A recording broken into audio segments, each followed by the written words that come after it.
The purpose of this activity today is to do some lessons on rational numbers. Now, today's is day 6 of our innovative classroom activity, which will deal with rational numbers. Day 7 will also continue our study of rational numbers. Now, the standard that we'll be going with today can be read right here. You can pause it and read it for yourself. It's essentially going to be our I can statements.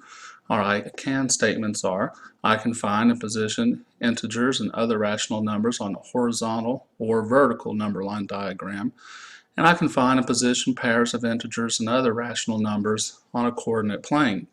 We'll get into comparing rational numbers and ordering rational numbers in our day 7 activity. Now, when you think of rational numbers, think ratio. Think ratio when you think of rational numbers. As a matter of fact, rational, the first 5 letters are ratio. A rational number is any number that can be written as a fraction being a ratio. So if it can be written as a ratio, as a fraction, then it is a rational number. Now, a technical definition of a rational number is this. A rational number is any number that can be expressed as a over b, where a and b are integers and b is not equal to 0. Rational numbers include integers, fractions, repeating decimals, and terminating decimals. All of these can be written as fractions, as a ratio. Now, rational numbers can be positive or negative. Now, I have a blank slide here that I wanted to include just to kind of go over what rational numbers can look like. Let's say that I have a fraction, let's say that I've got 7 over 2. Now that is a rational number because it's written as a ratio. You might notice also it's an improper fraction. It can be simplified down to 3.5. But 7 halves is a rational number. Another example of a rational number might be something like this. Say you had 3. 3 by itself there is a rational number because it can be written as the fraction 3 over 1, 3 wholes. Another example of a rational number could be 3 decimal point 1, 2. This is a terminating decimal, and it could be written as a fraction. It could be written as 3 and 12 over 100, like that. Or it could also be written as 312 over 100. It will be a rational number. Another example might be, let's say that we have 2.3, and it'll be forever repeating a pattern of 3. We could write that down as the fraction 2 and 1/3, which would make it a rational number. We could also write it as improper fraction. 3 times 2 is 6, plus 1 is 7 over 3. We could write it like that. So anytime that you have a fraction or a whole number which can be converted to a fraction, or a decimal which can be converted to a fraction, a terminating decimal in this case, a repeating decimal in this case, these are all what we call rational numbers. Now, here are some questions that I thought I would pose just to see if you can get the hang of it. Is 7 a rational number? Think about that for a minute. The whole number 7 a rational number. Can it possibly be written as a fraction? Yes. 7 is a rational number because it can be expressed as a fraction, 7 over 1. Is 3.5 a rational number? Can that be written as a fraction? Yep. 3.5 is a rational number because 3.5 can be written as 7 over 2. 7 over 2 is a ratio, so 3.5 is a rational number. Is 0.789 a rational number? Now here we have a terminating decimal. Is that a rational number? Yes, 0.789 is a rational number because it can be expressed as a fraction. 789 over 1,000. 789 over 1,000. Now, is 1.3 a rational number? 1.3 is a rational number because it can be expressed as a fraction, 4/3. Now let's talk about irrational numbers for just a minute, because sometimes you will encounter numbers that are not rational, numbers that cannot be written as a ratio, in effect written as a fraction. Pi, this symbol that you might have seen, is called pi. It's a famous irrational number. People have calculated pi to over a quadrillion decimal places, and still there is no pattern. The first few digits look like this, and there is no repeating pattern. So pi is a very famous irrational number. Usually we just say 3.14 and stop there when we do some geometry and try to figure out things like radius or whatever, but pi is a famous irrational number. It cannot be written as a ratio or fraction. Square roots. Many square roots, cube roots, etc. are also irrational numbers. Now we say many of them. Like the square root of 3 is going to be an irrational number. The square root of 99, as you can see, is an irrational number. But some square roots are rational, like the square root of 4, which would be 2, or the square root of 9, which would be 3. Those are rational numbers. But many square roots, cube roots, etc. are also irrational numbers. So you might want to double check those whenever you're asked to identify or recognize if they're rational or not.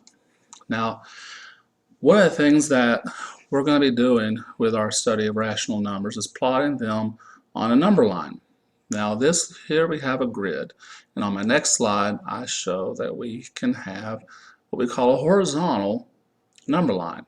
If this were on a coordinate plane, this would be our x-axis, this horizontal one. Now I'm going to add just a few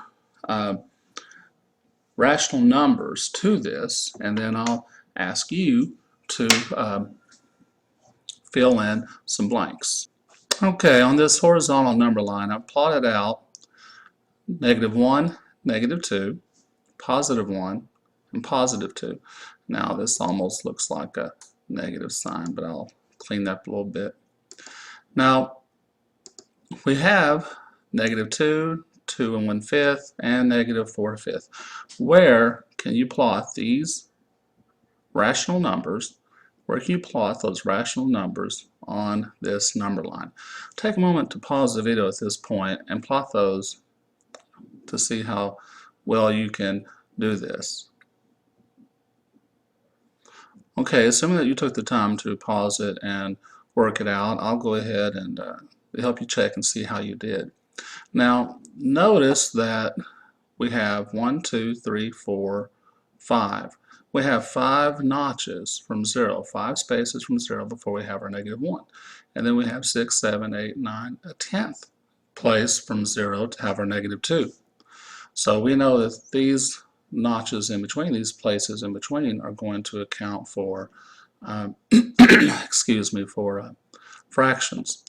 Now, we have the same opposites right here. We have +1, 5 spaces away, and +2, 10 spaces away from 0. Now, for -2, that one is easy enough to figure out because we have this point right here at -2. So that one's easy enough. Then we have 2 1/5. Now, if you had counted these and paid attention, you'd see 1, 2, 3, 4, 5. Each one of these places is worth a fifth. This would be like 1/5, 2/5, 3/5, 4/5, 5/5, which is equal to a whole where we have the 1. So if each one of these places is equal to 1/5, and I want to show 2 1/5, then I can start, here's 2, go over 1, and here is where 1/5 would be.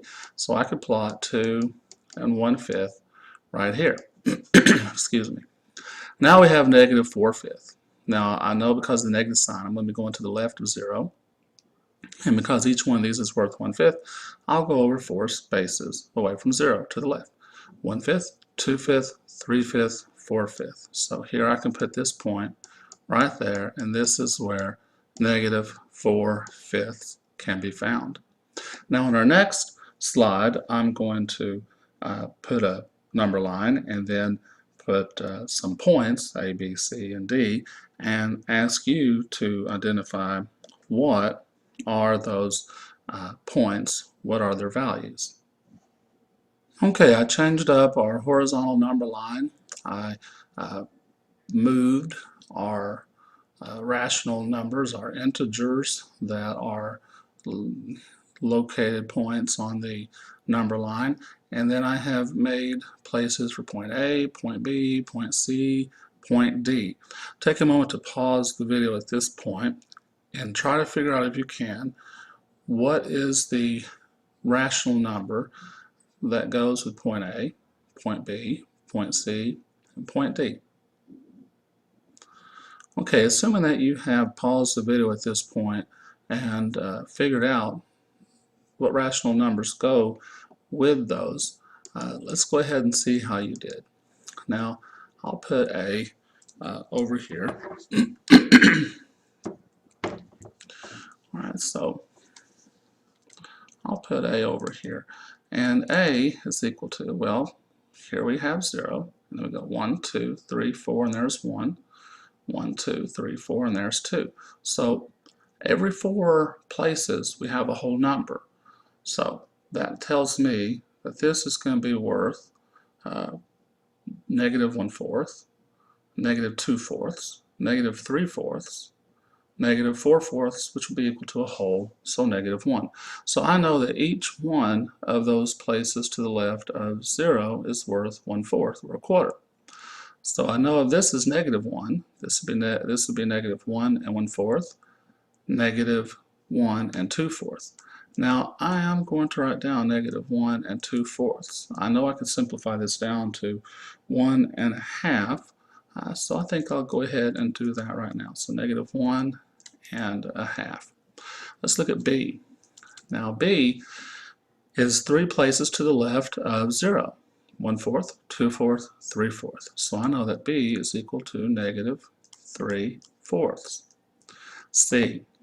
Now C is 1, 2, 3 places to the right of 0. So I know it's going to be positive 1, 2, 3. I think I'll move C over here just to keep my positives to the right of 0. It doesn't matter, but I'll put it here. So I know that C is going to be equal to positive 3/4. And D, it's very easy. It's smack dab right there on 3. So D is equal to 3. Now, you can also plot rational numbers on a vertical number line, and we'll go ahead and do a few of those now. Okay, here we have a vertical number line. Now, one of the things I want to point out is the vertical number line, which would be the y-axis if this were on a coordinate plane, is that 0 is located right here, and all the numbers above 0 are positive. All the rational numbers below 0 are negative. You can look at it this way. Imagine, if you would, at 0 would be sea level, or 0 degrees on a thermostat. And all the numbers below that 0 would be perhaps the level below sea level, or the level of degrees below 0. When it gets very, very cold, you might hear like it's 7 degrees below 0, which we experienced a few weeks ago. Or those degrees that are above 0, or those feet above sea level, they're positive, and they go in this direction above 0. Now, here we have 3, negative 1/2, negative 2, and 1 1/2. And where can we plot these out? Well, we could say, looking at this, that since there is 1, 2, there are 2 spaces for every whole number. Here's 1, 2. That the middle number is equal to 1/2, or 0.5, and the whole numbers are equal to the whole numbers that are there. Here we can say is where 3 would go. Down here we could say negative 1/2. Here we could say negative 2. And here we could say negative 1 1/2. Now, one of the things I want to point out at this point is that the lower you go, the bigger the negative number, the bigger the absolute value, the smaller actual value it has. Negative 3 is smaller than negative 2. Now, you'll get a chance to do some activities that go along with this, and I hope that